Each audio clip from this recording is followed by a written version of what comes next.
How to know who added you on Tellonym.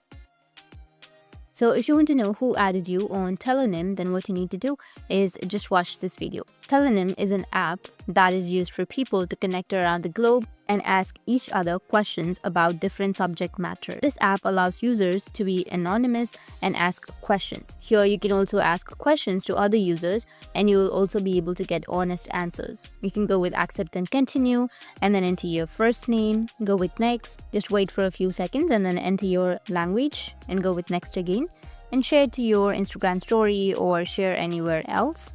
Or you can also go with skip, which will be in the top, and that's it. You can also hear their views on the subject matter. However, since the app is totally anonymous, which is a great feature, it will not allow you to know about the person who asked you the question. But if somebody asks you offensive questions or uses abusive language, you can report it to the cybersecurity department or the police. They will find out who asked the question and the person can be punished. So that's it. And if you have any questions, feel free to comment below. Thanks for watching.